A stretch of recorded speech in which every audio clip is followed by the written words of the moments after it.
محترم سامعین اور سامعات، رسول اللہ صلی اللہ علیہ وسلم کی سیرت مبارکہ، آپ کا مدینہ میں مشرکوں، کافروں اور منافقوں کے خلاف لڑنا، اللہ تبارک و تعالیٰ کا فتوحات عطا کرنا، جب علاقے سے کفر ختم ہو جاتا ہے تو پھر رسول اللہ صلی اللہ علیہ وسلم 9 صدی ہجری کو حضرت ابو بکر صدیق رضی اللہ تعالی عنہ کی قیادت میں حج کا قافلہ روانہ فرماتے ہیں۔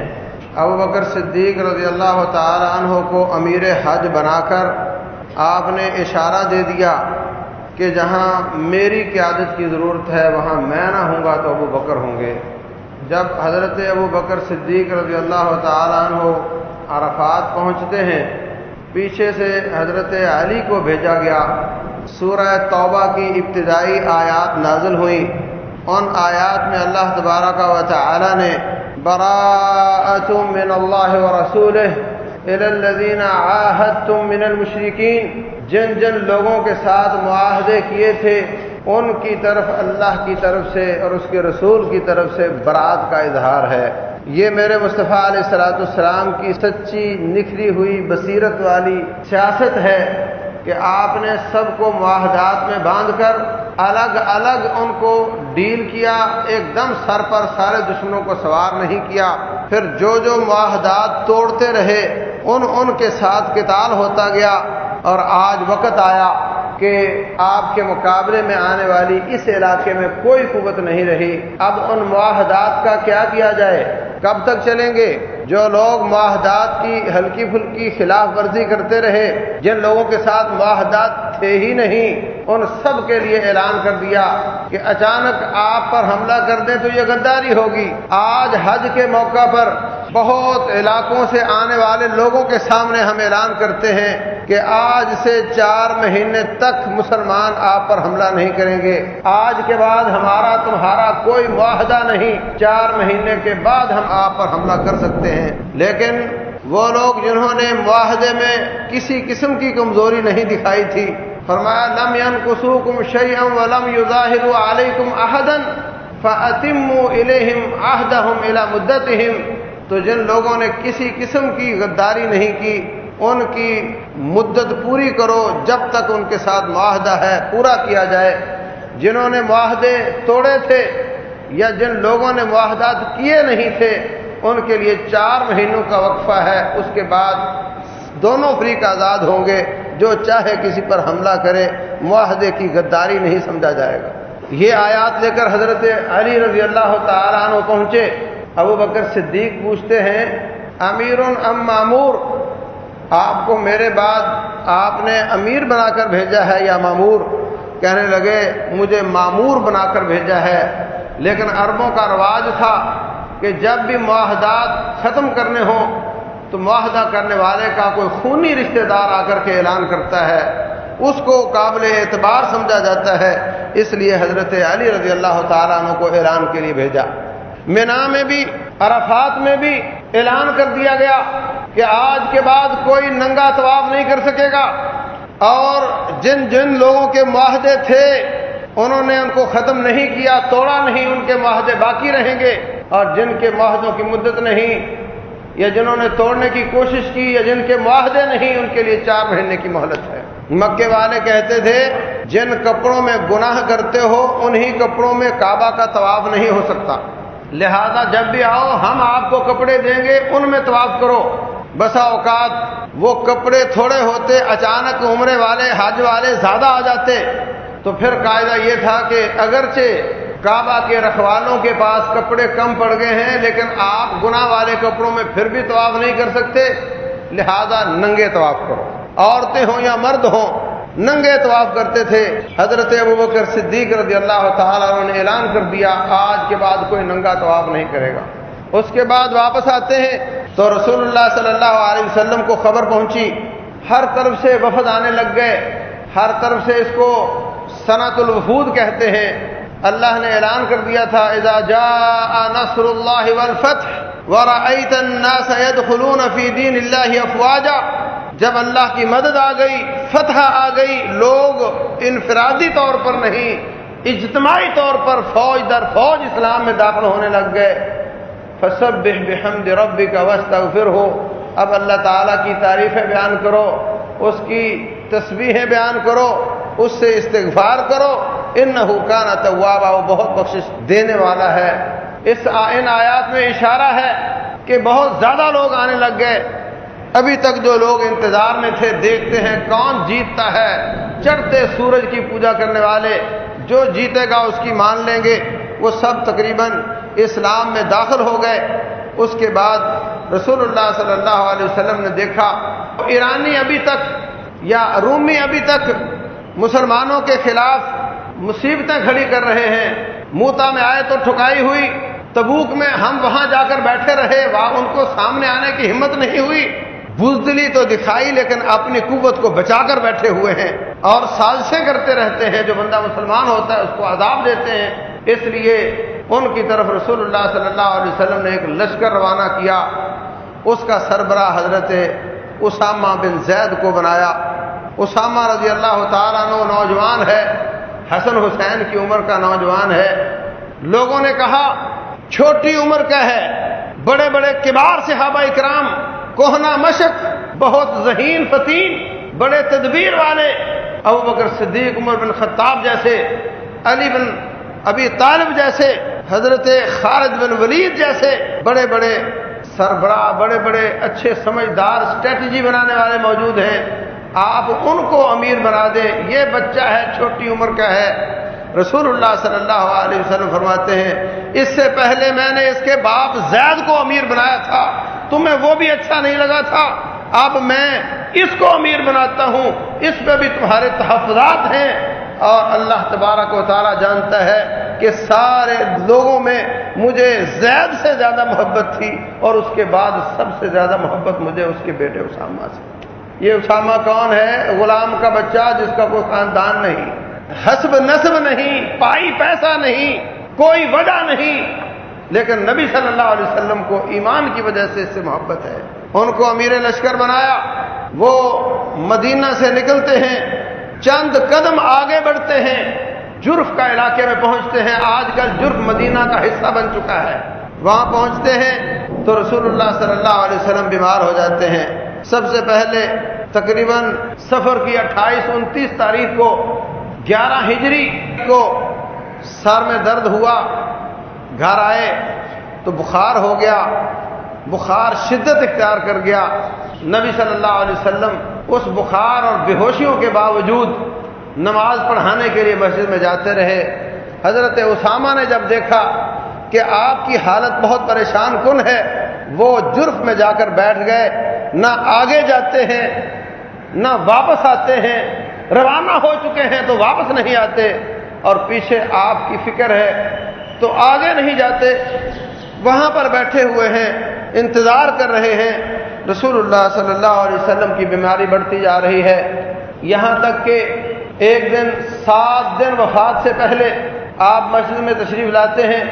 مسجد میں آ کر لوگوں کو جمع کیا، ظہر کی نماز کے بعد خطبہ ارشاد فرمایا لوگوں، اللہ تعالیٰ یہودیوں پر لعنت کرے، انہوں نے اپنے نبیوں کی قبروں کو سجدہ گاہ بنا لیا تھا، میری قبر کو تم سجدہ گاہ نہ بنانا۔ قاتل اللہ الیہود اتخذوا قبور انبیائہم مساجدا، انہوں نے ایسا کیا تھا، آپ میری قبر کو سجدہ گاہ نہ بنانا، اور ان کو نصیحتیں کرتے رہے۔ فرمایا سب کے دروازے جو مسجد کی طرف کھلتے ہیں بند کر دیے جائیں، ابو بکر صدیق کا دروازہ کھلا رہنے دیا جائے۔ وہ دن گزرا، اگلے دن آپ تشریف لائے، فرمایا سب کو نصیحت کی، وصیت فرمائی، حضرت فاطمہ کو قریب کیا، ان کے کان میں بات کی، وہ رونے لگ گئیں، پھر کان میں بات کی، وہ ہنسنے لگ گئیں۔ پہلی بات یہ تھی کہ مجھے اللہ تبارک و تعالیٰ نے اپنے پاس بلا لیا ہے، وہ پریشان ہوئی، پھر کہا بیٹی سب سے پہلے تو مجھے ملے گی۔ ٹھیک 6 مہینے بعد حضرت فاطمہ فوت ہو جاتی ہیں، خوش ہو گئی۔ پھر رسول اللہ صلی اللہ علیہ وسلم 5 دن پہلے 4 دن پہلے مسجد میں تشریف لاتے ہیں، اور آ کر کے پھر لوگوں سے مخاطب ہوتے ہیں۔ صحابہ کرام ان کو ایک بات کا مشورہ دیتے ہیں، ایک اللہ کا بندہ ہے، اس کو اللہ تبارک و تعالیٰ نے اختیار دیا کہ دنیا میں رہنا چاہتے ہو کیا میرے پاس آنا چاہتے ہو، تو اس بندے نے اللہ کے ساتھ کو پسند کیا ہے۔ حضرت ابوبکر صدیق رونے لگ گئے، فدیناک بآبائنا وامہاتنا، کہتے ہیں اللہ کے رسول ہماری مائیں اور باپ آپ پر قربان جائیں۔ ساتھی کہتے ہیں اس بزرگ کو کیا ہوا ہے؟ آپ کسی بندے کی بات کر رہے ہیں کہ اس کو اللہ نے اختیار دیا ہے اور یہ رونے لگ گئے ہیں، اس میں رونے والی کون سی بات ہے؟ لیکن ابوبکر صدیق رضی اللہ تعالیٰ عنہ کو یہ بات معلوم تھی کہ وہ بندہ خود رسول اللہ صلی اللہ علیہ وسلم ہے۔ اس سے پہلے حجۃ الوداع کے موقع پر جب یہ آیات نازل ہوئی عرفات کے میدان میں، الیوم اکملت لکم دینکم واتممت علیکم نعمتی ورضیت لکم الاسلام دینا، آج میں نے تم پر اپنا دین مکمل کر دیا، آج میں نے اپنی نعمت پوری کر دی اور میں نے تمہارے لیے اسلام کو بطور دین پسند کیا ہے۔ حضرت عمر بن خطاب رونے لگ گئے رضی اللہ تعالی عنہ۔ رسول اللہ صلی اللہ علیہ وسلم پوچھتے ہیں عمر کیا بات ہے؟ کہا کہ آج تک تو دین بڑھتا جا رہا تھا، آج مکمل ہونے کا اعلان جب ہوا ہے تو جو چیز مکمل ہو جاتی ہے پھر وہ کم ہونا شروع ہو جاتی ہے، اس لیے میں رو رہا ہوں۔ اور ایسا ہی تھا، اس میں بھی اشارہ تھا کہ رسول اللہ صلی اللہ علیہ وسلم اب ہمارے پاس نہیں رہیں گے۔ تیسرا اشارہ حجۃ الوداع کے موقع پر منا میں بھی اور عرفات میں بھی آپ نے دو ٹوک الفاظ میں فرمایا، مجھ سے حج کے طریقے سیکھ لو، لعلی لا القاکم فی مقامی ھذا ابدا، شاید کہ آج کے بعد تمہاری ہماری یہاں ملاقات نہیں ہو۔ چوتھا اشارہ اللہ اکبر، جب یہ سورت نازل ہوئی اذا جاء نصر اللہ والفتح ورأیت الناس يدخلون فی دین اللہ افواجا، ابوبکر صدیق رضی اللہ تعالیٰ عنہ رونے لگ گئے۔ لوگوں نے پوچھا اس میں کیا بات ہے رونے کی؟ اللہ نے نصر اور مدد نازل کی، رب ذوالجلال والاکرام نے اپنی فتوحات نازل کی، اللہ تعالیٰ کے دین میں لوگ فوج در فوج داخل ہونے لگ گئے۔ اللہ کی تسبیح بیان کرو، اللہ سے استغفار کرو، اللہ بہت توبہ قبول کرنے والا ہے، اس میں رونے کی کون سی بات ہے؟ ابوبکر صدیق فرماتے ہیں جب کسی نبی کا مشن پورا ہو جاتا ہے پھر وہ دنیا سے چلا جایا کرتا ہے۔ مجھے اس صورت میں رسول اللہ صلی اللہ علیہ وسلم کی وفات کا اعلان نظر آ رہا ہے، اور ایسا ہی تھا۔ ایک دن حضرت عمر بن خطاب رضی اللہ عنہ کی خلافت ہے، مجلس شورا میں بڑے بڑے بزرگ آیا کرتے تھے اور ساتھ ایک بچہ بھی آیا کرتا تھا۔ لوگوں نے کہا ہمارے بھی بچے ہیں، ہم ان کو گھر چھوڑ کر آتے ہیں اور اس بچے کو آپ ہمارے بزرگوں کی مجلس میں لے آتے ہیں۔ وہ بچہ تھا عبداللہ بن عباس رضی اللہ تعالی عنہما۔ حضرت عمر فرماتے ہیں یہ بچہ تو ہے لیکن یہ مفسر قرآن ہے، تم یہ مجھے بتاؤ اذا جاء نصر اللہ والفتح اس سورت کا کیا مطلب ہے؟ سارے چپ ہو گئے، کہنے لگے اللہ کی تسبیح و تحلیل کا ذکر ہے، اللہ کی فتح و نصرت کا ذکر ہے۔ اور فرمایا آپ عبداللہ بن عباس آپ بتاؤ اس کا کیا مطلب ہے؟ کہنے لگے اس صورت میں اللہ تبارک و تعالیٰ نے اپنے نبی محمد مصطفیٰ صلی اللہ علیہ وسلم کی وفات کا اعلان کیا۔ عمر بن خطاب فرماتے ہیں میں بھی یہی بات جانتا ہوں، یہ عبداللہ بن عباس جانتا ہے رضی اللہ تعالیٰ عنہ۔ یہ سب اشارے تھے اور قرآن حکیم میں بھی اشارے بہت موجود ہیں۔ اللہ فرماتے ہیں انک میت وانہم میتون، آپ بھی فوت ہونے والے ہیں اور یہ سارے لوگ بھی فوت ہونے والے ہیں۔ اور فرمایا فَإِن مَاتَ أَوْ قُتِلَ انقلبتم علی اعقابکم، اگر نبی صلی اللہ علیہ وسلم فوت ہو جائیں یا شہید کر دیے جائیں تو کیا تم اپنے قدموں پر پھر جاؤ گے؟ ان کی وفات کا تذکرہ اللہ تبارک و تعالیٰ نے کیا۔ اور بھی متعدد آیات اور احادیث ہیں۔ اور اس کے ساتھ ساتھ اپنے بعد حضرت ابوبکر صدیق رضی اللہ تعالیٰ عنہ کی طرف اشارہ کیا آپ نے، فرمایا سب کے دروازے بند کر دو، ابوبکر صدیق کا کھلا رکھو۔ ایک عورت آئی کہتی میں اگلے سال آپ کو ملوں گی آ کر، کہا اگر میں نہ ملوں تو پھر ابوبکر صدیق کو مل لینا رضی اللہ تعالیٰ عنہ۔ اور فرمایا امن الناس علی ابو بکر، سب لوگوں کے احسان الگ ہیں، سب سے زیادہ احسان مجھ پر ابوبکر صدیق کے ہیں رضی اللہ تعالیٰ عنہ۔ ان کو حج کا امیر بنایا اور جب آپ کا جسم جواب دے گیا تو اپنے مسلح پر اپنے ہاتھوں سے خود کھڑا کیا ابوبکر صدیق رضی اللہ تعالیٰ عنہ۔ تو بھائیوں ساتھیوں سے بات کی، ابوبکر صدیق رضی اللہ تعالیٰ عنہ رونے لگ گئے کہ جس بندے کو اختیار دیا گیا ہے وہ خود رسول اللہ صلی اللہ علیہ وسلم ہی ہیں۔ آپ ان کو نصیحتیں کرتے ہیں واز کرتے ہیں. پھر وہ وقت آیا، آخری 4 دن تقریباً رسول اللہ صلی اللہ علیہ وسلم زیادہ تکلیف میں تھے، نماز پڑھانے کے لیے آتے تھے. آخری 3 دن تو بالکل نہیں آ سکے. چوتھے دن کی عشاء بھی آپ نے نہیں پڑھائی. پیر کے دن آپ کی وفات ہوتی ہے. پیر سے پہلے بدھ والے دن عشاء، جمعرات، جمعہ اور ہفتہ 3 دن، یا جمعرات والے دن عشاء کی نماز ابوبکر صدیق رضی اللہ تعالیٰ نے پڑھائی ہے، اور پھر جمعہ، ہفتہ اور اتوار 3 دن کی نمازیں بھی انہوں نے پڑھائی ہیں، اور پیر کی صبح کی نماز بھی انہوں نے پڑھائی ہے. 17 نمازیں آپ کی زندگی میں ابوبکر صدیق رضی اللہ تعالیٰ نے پڑھائی. اچانک اپنے رشتہ داروں کو جمع کیا، ایک دن قبرستان کا چکر لگایا، احد کے شہداء کا قبروں پہ جا کے جنازہ پڑھایا، فوت شدگان کو بھی الوداع کیا، زندوں کو بھی الوداع کیا، اپنے ساتھیوں کو سب کو وصیتیں اور نصیحتیں کی. ایک دن آیا، 15-20 درہم پڑے ہوئے تھے، وہ سارے صدقہ کر دیے. ساری اسلحہ، تلواریں وغیرہ بھی صدقہ کر دی. گھر میں کچھ نہیں تھا، کھانے کے لیے کچھ نہیں تھا.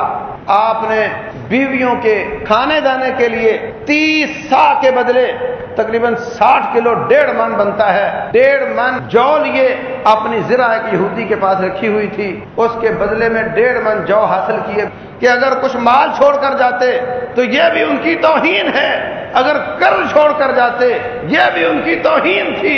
اللہ نے ایسی شکل بنائی کہ اپنی زرع کے مقابلے میں 1.5 من جو آپ نے حاصل کیے، جو آپ کی بیویاں اس حالت میں کھا رہی تھی. جب جمعرات والے دن عشاء کی نماز میں ہمت نہیں ہو رہی، فرمایا نماز کا کیا بنا؟ کہتے ہیں جی وہ لوگ آپ کا انتظار کر رہے ہیں. فرمایا مجھ پر پانی گراؤ، مجھے نہلاؤ.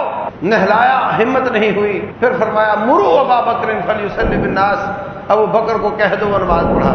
عائشہ صدیقہ رضی اللہ تعالیٰ عنہ فرماتی ہیں دل میں میرے یہ تھا کہ لوگ کہیں گے کہ ان کی زندگی میں مسئلے پر کھڑے ہو گئے ہیں، برا لگے گا. اس لیے میں نے کہا اللہ کے رسول علیہ الصلوۃ والسلام وہ تو زیادہ عمر کے ہیں اور بہت نرم دل ہیں، وہ تو روتے ہی رہیں گے، نماز نہیں پڑھا سکیں گے. آپ عمر بن خطاب سے بول دیجئے. فرمایا ان كنا لصواحب یوسف، جیسے یوسف علیہ السلام کو مصر کی عورتیں بہکانا چاہتی تھیں، تم میری بات کو اس طرح دور کرنا چاہتی ہو. میں جو کہتا ہوں کہ ابو بکر کو کہو کہ وہ نماز پڑھائے. جب آپ نے سختی سے کہا، ابو بکر صدیق رضی اللہ تعالیٰ عنہ کو کہہ دیا گیا. انہوں نے نماز شروع کی. اگلے دن پھر آپ کو بے ہوشیاں آ رہی ہیں، پھر ہوش میں آتے ہیں. آپ کو نہلایا گیا تو تھوڑی ہمت پکڑی. ایک طرف فضل بن عباس، ایک طرف علی بن ابی طالب رضی اللہ تعالیٰ عنہما، دونوں چچا تایا کے بیٹے ہیں. آپ کو پکڑ کر اٹھا کر مسجد میں لے جا رہے ہیں اور آپ کی ٹانگیں زمین پر لکیر بناتی ہوئی جا رہی. ٹانگوں کی جان نکلی ہوئی ہے، فالج ہو چکا ہے. اس کی حالت میں بھی آپ مسجد میں نماز پڑھنے کے لیے جا رہے ہیں. میرے عزیز بھائیوں، بہت افسوس کا مقام ہے، ہم ٹانگیں سلامت ہونے کے باوجود، آنکھیں سلامت ہونے کے باوجود عورتوں کی طرح گھروں میں نماز پڑھتے ہیں، اور وہ شدید تکلیف کی حالت میں بھی مسجد میں جا کر نماز پڑھتے ہیں. رسول اللہ صلی اللہ علیہ وسلم کے پاس شکایت آئی، بخاری شریف کی حدیث ہے. معاذ بن جبل رضی اللہ تعالیٰ عنہ مدینہ کے قریب محلے کے امام تھے. ایک دن انہوں نے نماز لمبی کر دی، لوگوں نے شکایت لگائی، آپ نے بلا لیا. فرمایا افتان انت یا معاذ، اے معاذ تو لوگوں کو فتنے میں ڈالتا ہے. لمبی نماز جس سے لوگ فتنے میں پڑ جائیں. سورہ بقرہ شروع کر دی انہوں نے. مت پڑھایا کرو لمبی نماز جس سے لوگ آزمائش میں پڑ جائیں. تو جانتا نہیں ان فیہم الضعیف والمریض وذا الحاجۃ، جو لوگ تیرے پیچھے نماز پڑھنے آتے ہیں ان میں کمزور بوڑھے بھی ہوتے ہیں، ان میں بیمار بھی ہوتے ہیں، اور ایسے بھی ہوتے ہیں جن کو ضروری کام ہے. تو ثابت ہوا کہ بیمار بھی آ کر کے مسجد میں نماز پڑھتے تھے. وَلَقَدْ كَانَ أَحَدُنَا يُحَاذَى بَيْنَ اثْنَيْنِ حَتَّى يُوقَفَ فِي الصَّفِّ. صحابہ کرام فرماتے ہیں 2 آدمی اپنے مریض کو پکڑ کر مسجد میں لے جاتے اور جا کر کے صف میں بٹھا دیتے تھے، اور وہ آ کر کے بیمار بھی مسجد میں نماز پڑھتا تھا. عبداللہ بن ام مکتوم رضی اللہ تعالیٰ عنہ نبینا ہے. عرض کرتے ہیں اللہ کے رسول علیہ الصلوۃ والسلام، میں نبینا ہوں، میرا گھر بھی دور ہے، مدینے کی گلیاں بھی کچی ہیں، وَلَيْسَ مَعِي أَحَدٌ يَقُودُنِي، اور میرے ساتھ کوئی بندہ نہیں جو میرا ہاتھ پکڑ کر مسجد میں لے آئے. تو اگر آپ اجازت دیں تو میں گھر میں نماز پڑھ لیا کروں. آپ نے فرمایا پڑھ لیا کرو. ابھی چند لمحے گزرے ہیں، ابھی عبداللہ بن ام مکتوم مسجد میں موجود ہیں. اللہ تبارک و تعالیٰ نے جبریل امین کو نازل فرمایا، آ کر کے انہوں نے ایک پیغام دیا۔ آپ نے عبداللہ بن ام مکتوم کو واپس بلایا، کہا حل تسمع النداء، کیا تجھے اذان کی آواز سنائی دیتی ہے؟ کہتا جی وہ تو سنائی دیتی ہے۔ فرمایا اذا سمعت النداء فاجب، اگر تمہیں اذان کی آواز سنائی دیتی ہے تو نماز مسجد میں پڑھنی پڑے گی۔ سارنی بہی جبریل الان، ابھی ابھی آ کر کے چپکے سے میرے کان میں جبریل نے مجھے حکم دیا ہے۔ آپ نے شفقت کے ساتھ چھٹی دے دی، رب ذوالجلال نے آپ کی دی ہوئی چھٹی کو منسوخ کر دیا۔ ہماری ٹانگیں بھی سلامت ہیں، ہماری آنکھیں بھی سلامت ہیں، خود بھی گھر میں نماز پڑھتا رہا، اولاد بھی آہستہ آہستہ بے نماز ہو گئی۔ اس لیے میں بار بار عرض کرتا ہوں میرے بھائیوں، دنیا کو کم کر لو، سٹیٹس ڈاؤن کر لو، مگر یا اپنے گھروں کو مسجدوں کے پاس لے جاؤ یا اپنی مسجدیں اپنے گھروں کے پاس بناؤ، اس کے بغیر آپ کی نسلیں برباد ہو جائیں۔ دو شخص اٹھا کر کے آپ کو لے جاتے ہیں، ابو بکر صدیق رضی اللہ تعالیٰ عنہ پیچھے ہٹنے کی کوشش کرتے ہیں، فرمایا نہیں آپ نماز پڑھاؤ۔ آپ ان کے پہلو میں نماز پڑھ رہے ہیں، امام الٹے ہاتھ پر ہوتا ہے، دو ہوں تو سیدھے ہاتھ پر مقتدی ہوتا ہے، آپ بیٹھ کر نماز پڑھا رہے ہیں، ابو بکر صدیق اور سارے ساتھی کھڑے ہو کر نماز پڑھا رہے ہیں۔ یہ آخری نماز ہے جو آپ نے پڑھائی ہے۔ اس سے ثابت ہوا کہ امام بیٹھا ہو تو لوگ کھڑے بھی ہو سکتے ہیں، بیٹھ بھی سکتے ہیں، کیونکہ رسول اللہ صلی اللہ علیہ وسلم نے فرمایا اذا صلی الامام جلوسا فصلوا جلوسا اجمعون، فرمایا جب امام بیٹھ کر نماز پڑھائے تو تم بھی بیٹھ کر پڑھو۔ اور ادھر آپ نے اپنے عمل سے جواز ثابت کر دیا تو ثابت ہوا دونوں طرح جائز۔ اس کے بعد پھر آپ واپس جاتے ہیں، پھر آپ کو باہر نکلنے کی ہمت نہیں ہوئی۔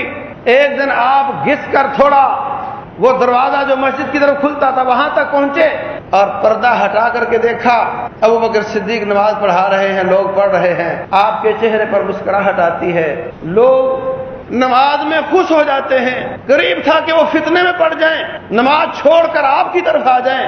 آپ ان کو کہا کہ آپ نماز پڑھتے رہو، جیسے کوئی کسان اپنی بوئی ہوئی کھیتی کو دیکھ کر خوش ہوتا ہے۔ آپ اپنے نمازیوں کو، ساتھیوں کو عبادت کرتے ہوئے دیکھ کر خوش ہوتے ہیں، اور پھر پردہ دوبارہ گرا دیا جاتا ہے۔ پھر ایک دن اپنے ساتھیوں کو بلاتے ہیں، فرمایا لاؤ کاغذ قلم لاؤ، میں آپ کو لکھواتا ہوں، ایسا نہ ہو کہ میرے بعد جھگڑا شروع ہو جائے، کوئی تمنا شروع کر دے، تکلیف آپ کو شدید ہے۔ عمر بن خطاب رضی اللہ تعالیٰ عنہ بھی موجود ہیں، صحابہ اکرام کہتے ہیں لاؤ، عبداللہ بن عباس کہتے ہیں لائیں، ان کے سامنے کچھ لکھ لیا جائے تاکہ جھگڑا نہ ہو۔ حضرت عمر فرماتے ہیں آپ اتنی شدید تکلیف میں ہیں، آپ ان کو کیوں اس بات پہ مجبور کر رہے ہو؟ ہم ان سے کہتے ہیں ہمارے لیے اللہ کا قرآن کافی، آپ تکلف نہ کریں۔ فرمایا اب اللہ والمؤمنون الا ابا بکر، اللہ بھی انکار کرتا ہے، مومن بھی انکار کرتا ہے کہ ابو بکر کے سوا کوئی آگے نہیں بڑھ سکتا۔ زبان سے فرمایا۔ آج بعض لوگ اس واقعے کو بہت اچھالتے اور یہ کہنا چاہتے ہیں کہ اگر کاغذ اور قلم دے دیا جاتا تو وہ حضرت علی کو خلیفہ بنا دیے ہوتے۔ یاد رکھو میرے مصطفیٰ علیہ الصلوۃ والسلام کی ہر بات پر صحابہ عمل کرتے تھے، دل و جان سے عمل کرتے تھے، لیکن بسا اوقات آپ کی بات پر عمل تھوڑا توقف کرتے تھے اپنے جذبات کا اظہار کرنے کے لیے کہ اگر آپ کی بات میں وہ سختی نہیں تو آپ ہمارے جذبات کو دیکھ کر اپنی بات کو واپس لے لیں گے، شاید آپ ہمارے جذبات کا اظہار دیکھنا چاہتے ہیں۔ جب آپ سنجیدگی کے ساتھ، سختی کے ساتھ فرماتے کہ ایسا کرنا ہے تو پھر سارے اس پہ عمل کیا کرتے تھے۔ آپ حجۃ الوداع کے موقع پر گئے ہیں، آپ نے اپنے ساتھ جانور لیے اور ساتھیوں نے جانور نہیں لیے، فرمایا جو جانور نہیں لے کر آیا وہ اس حج کو عمرہ بنا لے اور احرام کھول دے، پابندیاں ختم کر دے، اس کے بعد حج کا دوبارہ احرام باندھے، اور جو جانور لے کر آیا ہے وہ احرام نہ کھولے۔ اس سے پہلے جب آپ عمرہ کرنے آئے تھے مکے والوں نے آپ کو عمرے سے روک دیا تھا، اس وقت بھی آپ نے کہا جانور ذبح کرو اور یہاں احرام کھول دو۔ ساتھیوں نے تامل کیا، آپ نے ناراضگی کا اظہار کیا۔ آپ کی بیوی کہتی ہیں ناراضگی والی کون سی بات ہے، آپ جائیں اپنا جانور ذبح کریں، پھر میں دیکھتی ہوں کہ کون پیچھے ہٹتا ہے۔ ایسا ہی ہوا، جب آپ نے اپنا جانور ذبح کیا لوگوں کو اس بات کا یقین ہو گیا کہ یہ فیصلہ اٹل ہے، تو جلدی جلدی سارے لوگ اپنے جانور پر پل پڑے۔ نافرمانی ان کے دلوں میں نہیں تھی، یہاں بھی یہی معاملہ تھا۔ آپ نے فرمایا میں لکھ دیتا ہوں عمر بن خطاب رضی اللہ تعالیٰ عنہ فرماتے ہیں ہمارے لیے اللہ کی کتاب کافی ہے، اگر وہ بات سختی والی ہوتی تو آپ دوبارہ فرما دیتے، نہیں نہیں کتاب اللہ اگرچہ کافی ہے میں ضرور لکھوانا چاہتا ہوں، تو کسی کی جرت نہیں تھی کہ وہ کہتا کہ ہم نہیں لکھنا چاہتے۔ پھر عمر بن خطاب ایک شخص ہیں، ادھر ابو بکر صدیق بھی ہیں، علی بن ابی طالب بھی ہیں، عبداللہ بن عباس بھی ہیں، وہ سب کہہ دیتے کہ نہیں ہم نے ضرور لکھوانا ہے۔ سب اس بات کو سمجھتے تھے کہ جھگڑے والی بات نہیں ہے، انشاءاللہ جھگڑا نہیں ہوگا، اس لیے کہا ہمیں اللہ کی کتاب کافی ہے کہ نبی صلی اللہ علیہ وسلم اتنی تکلیف میں ہیں، اب ان کی تکلیف میں اضافہ ہمیں نہیں کرنا چاہیے۔ جب عمر بن خطاب رضی اللہ عنہ نے یہ بات کی تو آپ نے اس بات پر پھر خاموشی اختیار کی، کچھ نہیں لکھوایا، زبان سے بولا کہ اب اللہ المؤمنون الا ابا بکر، اللہ بھی انکار کرتا ہے، مومن بھی انکار کرتا ہے، اور کوئی خلیفہ نہیں بن سکتا سوائے ابو بکر۔ آپ کی تکلیف بڑھتی جا رہی ہے، آپ بچوں کو بلاتے، حسن حسین کو لائے، پیار کیا، رشتہ داروں سے ان کو نصیحتیں کی کہ اپنے اپنے اعمال سے جنت میں جاؤ گے، میں تمہارے کسی کام نہیں آؤں گا۔ تکلیف بڑھتی گئی، یہاں تک کہ آپ تمام بیویوں کے پاس جاتے تھے ایک ایک رات، فرمایا کل میری باری کہاں ہے، کل کہاں ہے۔ بیویاں سمجھ گئیں کہ آپ بیماری کی وجہ سے اب بار بار گھر نہیں بدلنا چاہتے، آپ عائشہ صدیقہ رضی اللہ تعالیٰ عنہ کے پاس جانا چاہتے ہیں۔ سب راضی ہو گئیں، آپ نے پھر آخری دن حضرت عائشہ کے گھر میں گزارے۔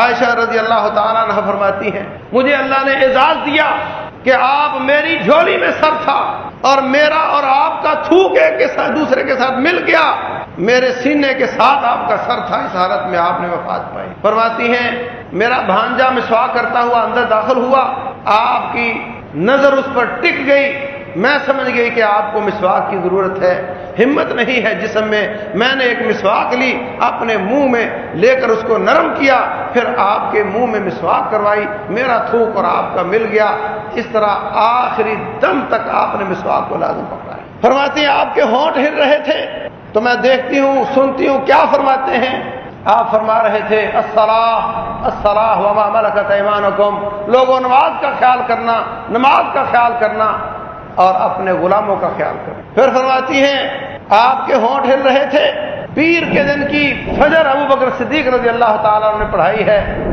سورج نکلا، 10 کا ٹائم تھا کہ آپ آسمان کی طرف دیکھنے لگ گئے اور آپ زبان سے یہ کہہ رہے ہیں اللہم الرفیق الاعلی، اللہم الرفیق الاعلی، اور کبھی یہ فرماتے ہیں ان للموت سکرات، موت کی بڑی بے ہوشیاں ہوتی ہیں، بے ہوش ہوتے ہیں پھر ہوش میں آتے ہیں، اور کبھی یہ فرماتے ہیں اللہ یہودیوں پر لعنت کرے، انہوں نے اپنے نبیوں کی قبروں کو سجدہ گاہ بنا لیا۔ حضرت فاطمہ فرماتی ہیں جب آپ کی تکلیف کو دیکھا کہا ہے میرے باپ میرے ابا جان کو کتنی تکلیف ہے، فرماتے ہیں بیٹی آج کے بعد تیرے باپ کو کبھی تکلیف نہیں آئی۔ پھر آپ ایسے لگ رہا ہے جیسے آپ سے پوچھا جا رہا ہے آپ نے دنیا میں رہنا ہے یا اللہ کے پاس جانا ہے، آپ بار بار فرماتے ہیں بل رفیق الاعلی، نہیں بلند جو دوست ہے وہی مجھے چاہیے، اس کے پاس جانا چاہتا ہوں، یہی الفاظ تھے۔ آپ کا ہاتھ کھڑا تھا، نظریں بھی اٹھی ہوئی تھی، ہاتھ آپ کا گر جاتا ہے اور آپ اپنی جان اللہ تبارک و تعالیٰ کے سپرد کر دیتے ہیں۔ یہ اتنی بڑی مصیبت تھی، اتنی بڑی آزمائش تھی، اتنا بڑا امتحان تھا کہ جتنی بڑی مصیبت اس امت پر کبھی نہیں آئی۔ ابو بکر صدیق رضی اللہ تعالیٰ عنہ تشریف لاتے ہیں، آپ کے چہرے سے پردہ ہٹاتے ہیں، ماتھے پر بوسہ دیتے ہیں اور فرماتے ہیں اے میرے حبیب آپ پر ایک سے زیادہ موتیں نہیں آئیں گی، وہ ایک وفات تھی جو آ گئی، اس کے بعد آپ پر کوئی وفات نہیں ہوگی۔ حضرت عمر بن خطاب رضی اللہ تعالیٰ عنہ حواس کھو دیتے ہیں، کہا نہیں ایسا نہیں ہے، میرے مصطفیٰ علیہ الصلوۃ والسلام فوت نہیں ہوئے ہیں، جو ایسا کہے گا میں اس کو ماروں گا۔ ابو بکر صدیق رضی اللہ تعالیٰ عنہ اپنی آنکھوں سے دیکھ کر واپس جاتے ہیں، مسجد نبوی میں پہنچ کر صحابہ اکرام رو رہے ہیں، خطبہ ارشاد فرماتے ہیں لوگوں سنو، من کان یعبد محمدن فإن محمدن قد مات، جو نبی محمد کی پوجا کرتا تھا وہ اچھی طرح جان لے کہ نبی صلی اللہ علیہ وسلم وفات پا چکے۔ ومن کان یعبد اللہ فإن اللہ حی لا یموت، جو اللہ کی پوجا کرتا تھا وہ اس بات کو سمجھ لے کہ وہ کبھی فوت نہیں ہوگا اور ہمیشہ رہے گا۔ اور یہ قرآن حکیم کی آیات تلاوت کرتے ہیں، فرمایا کہ رب ذوالجلال والاکرام نے ان آیات میں اللہ کے نبی کی وفات کا تذکرہ کیا. وما محمد الا رسول، محمد اللہ کے رسول ہیں صلی اللہ علیہ وسلم. قد خلت من قبلہ الرسل، اس سے پہلے بھی کئی نبی آئے اور چلے گئے. افإن مات او قتل، اگر وہ فوت ہو جائیں یا شہید ہو جائیں کیا تم اپنا دین چھوڑ دو گے؟ جو اپنا دین چھوڑے گا اللہ کا کوئی نقصان نہیں کر سکے گا. اور اللہ تعالیٰ نیکی کرنے والوں کی قدردانی کرنے والا ہے. اللہ اکبر. رسول اللہ صلی اللہ علیہ وسلم کے جب آخری لمحات تھے فرمایا عائشہ وہ خیبر کے موقع پر جو ایک یہودی عورت نے مجھے بکری کا گوشت کھلایا تھا اور اس میں زہر ملائی تھی، آج وہ زہر میری کمر کی ہڈی کو توڑ رہی ہے. اللہ تبارک و تعالیٰ نے اس کے زہر کو لیٹ کر دیا، اس کے کام کو لیٹ کر دیا. اور جب آپ کا آخری وقت آیا اس زہر کی تاثیر سے آپ کی وفات ہوئی. اس لیے ہم کہہ سکتے ہیں کہ رسول اللہ صلی اللہ علیہ وسلم کو جہاں اللہ نے نبوت دی تھی، جہاں رسالت دی تھی، جہاں خاتم النبیین بنایا تھا، جہاں امام الانبیاء بنایا تھا، وہاں آپ کو شہادت کا تاج بھی آپ کے سر پہ سجا دیا. اللہ اکبر. عمر بن خطاب رضی اللہ تعالیٰ عنہ فرماتے ہیں جب ابوبکر صدیق نے یہ بات کی تو مجھے اس وقت یقین ہوا کہ نبی صلی اللہ علیہ وسلم فوت ہو گئے، اور مجھے یوں لگتا تھا جیسے یہ آیت آج نازل ہوئی ہے، میں نے پہلے کبھی سنی نہیں. پھر ایک ایک کر کے دو دو تین تین حجرہ عائشہ رضی اللہ تعالی عنہا میں جگہ تھوڑی تھی اور آپ کا حکم تھا کہ نہ نکالا جائے باہر اور نہ کپڑے اتارے جائیں. آپ کو کپڑوں سمیت وہیں پر غسل دیا گیا اور باہر نہ نکالنے کی وجہ سے لمبا چوڑا جنازہ نہیں، جو دو چار لوگ اندر جا سکتے تھے وہ جاتے، جنازہ پڑھ کر واپس آ جاتے، پھر اگلی ٹولی چلی جاتی، وہ جا کر کے جنازہ پڑھتے، وہ واپس آ جاتے. اس طریقے سے آپ کا جنازہ پڑا گا. اور اس کے بعد کیا ہوا انشاءاللہ آئندہ عرض کیا جائے گا. اللہ تبارک و تعالی ہمیں اپنے عقائد کی اصلاح کی توفیق دے.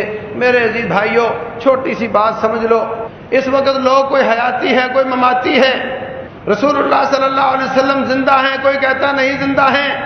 یاد رکھو اتنا زیادہ پیار کرنے والے اگر آپ زندہ ہیں تو کبھی آپ کو مٹی میں نہیں اتارتے تھے.